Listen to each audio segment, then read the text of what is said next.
On the surface, the Clash universe might look like a chaotic collection of a lot of characters, but if you get into it, there's a fascinating narrative thread tying it all together. It's a world where the lore immerses you in, and it's always cool to see multiple games and animated series sharing the same universe. But when it comes to Clash Royale, the lore, while interesting, has its own weird parts that aren't noticeable until you look closely. So looking over Clash Royale lore again, here are things that make Clash Royale weirder than ever before. I don't think you'll look at some troops the same way again.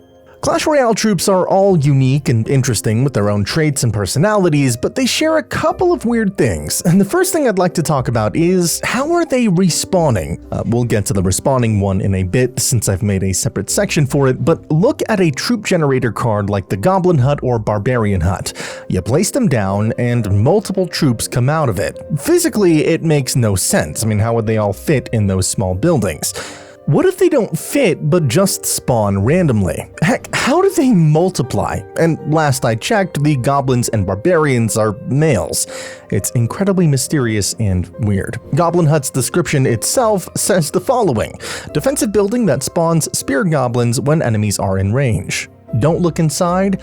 You don't want to see how they're made, hinting at something heinous. Barbarian Hut's description is relatively normal, building that periodically spawns barbarians to fight the enemy. Time to make the barbarians. The most logical and most disturbing explanation is that everything is just recycled elixir. If you look at the death animations, they turn into purple droplets, spill on the ground. You could argue that the huts are actually some sort of 3D printers for organic matter. The elixir is pumped into the building, and the don't look inside warning exists because you just see a soup of purple goo being molded into a sentient goblin in real time. Sort of a artificial womb, which is, yeah. This brings me to my other point. Troops are made of elixir, right? Let's say they're recycled elixir. If this is the case, why do they drink elixir? At its core, the Clash universe is powered by one thing, elixir. This glowing pink fluid. It's the literal fabric of existence. Whether you're paying an elixir cost in Royale or training units in Clash of Clans, you're manifesting them from raw energy. This is confirmed every time a troop falls. And that confirms that no matter how old I get, I will still have voice cracks. They don't leave a body behind, but instead just poof into a literal puddle of pink goop, returning to the very substance that they were born from. But this raises some pretty unsettling questions about the cycle of life and death in the arena. If these troops are just solidified elixir, what does dying even mean? Or are they really recycled into the soil, refined, and immediately reprinted for the next match? Or is every card you play a brand new identical clone of a person who just ceased to exist? While Clash-O-Rama treats respawning as a lighthearted joke, it implies something much darker, a never-ending loop of creation and destruction fueled entirely by the King's reserves. While talking about life and death, Clash-O-Rama shows us that not every troop is made equal, and there are many failures. The episode Clash Cup shows us some troops, a giant named Hans who was rejected to participate because his hands were too small, Musketeer Clara because her aim was not desirable, Barbarian Sam because he was too nice. They're referred to as rejects, which sounds quite harsh. I don't want to sound old here, but this really reminds me of one amazing fan TF2 horror movie, Emesis Blue, which I absolutely adore because of how well produced and scary it is. Just like in many games, in TF2, you also respawn a certain time after you die. Simple as that. In Emesis Blue, though, the respawn machine is treated as a technological nightmare rather than a convenient game mechanic. It reframes the concept of respawning from a clean reset into a form of external biological torment, with a lot of records of failure. I'm just glad Clash Royale doesn't have the same thing going for it. It would be extremely creepy to think about. And at least Clash's rejects get to live until they naturally die.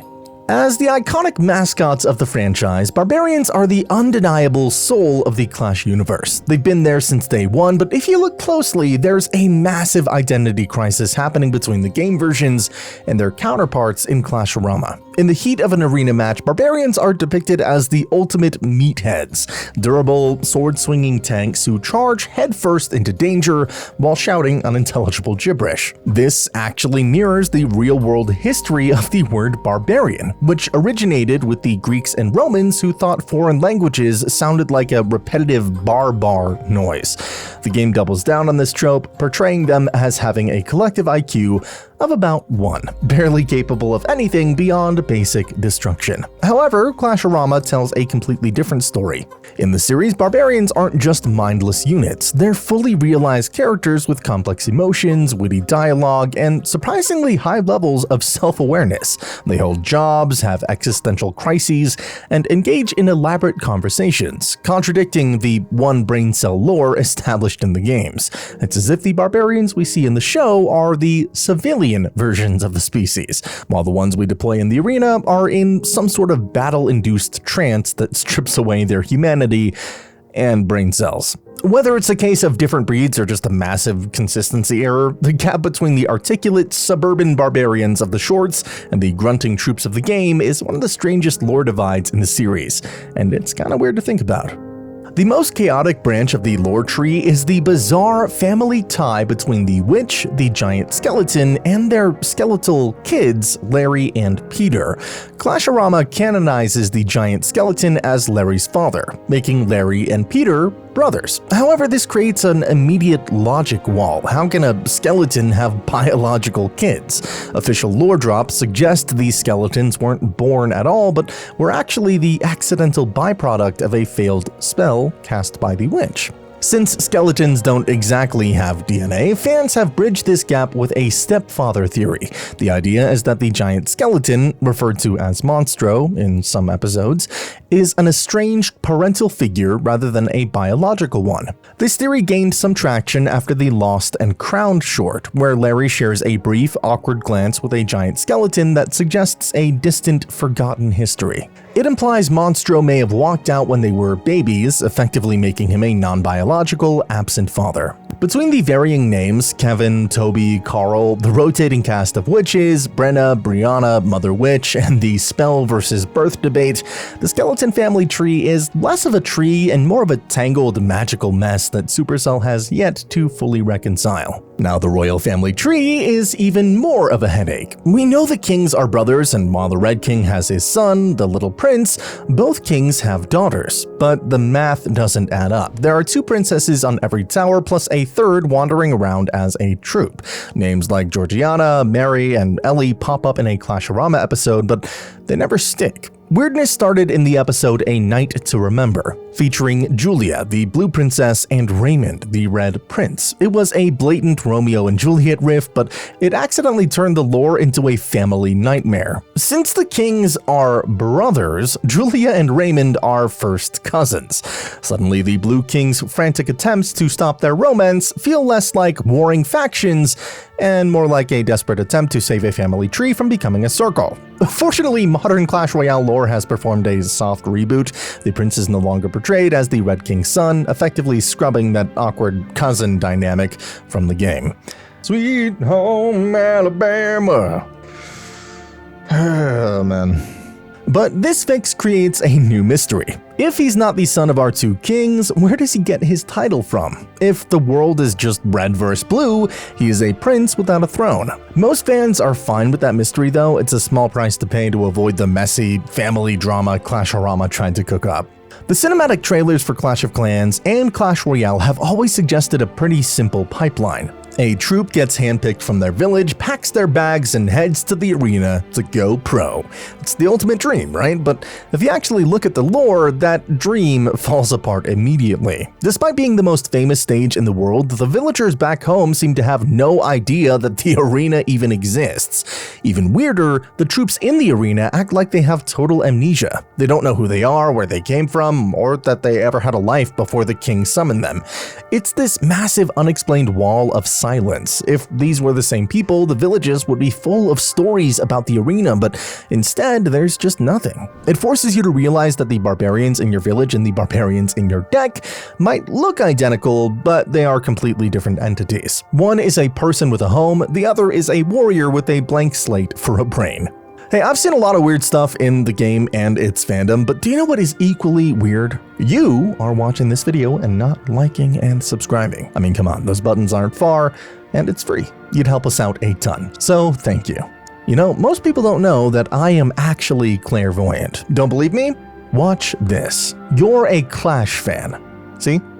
Anyway, you probably watched multiple videos posted on Clash Royale's official channel, and also on Clashorama, a long discontinued animated series based on the Clash universe. Have you noticed that the troops have working TVs? I know it sounds dumb, but let me explain. The Clash universe is set in the Middle Ages. There are kingdoms, villages, you got knights, princes, princesses, kings, barbarians. Nothing looks like an actual modern city.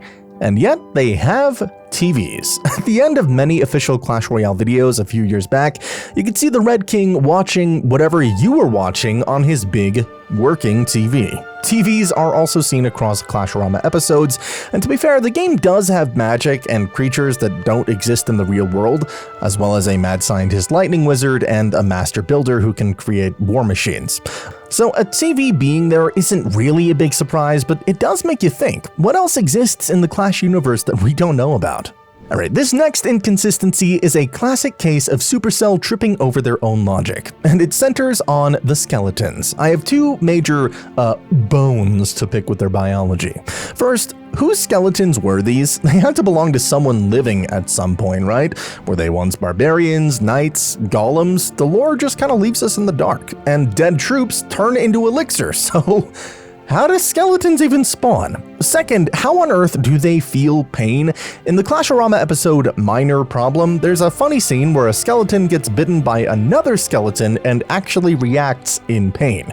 Basic biology tells us you need a nervous system and a, brain to register that something hurts. But these guys are just piles of bones. To make it even weirder, that same skeleton later snaps off his own foot and replaces it like it's nothing. So a bite is agonizing, but literal dismemberment, totally fine.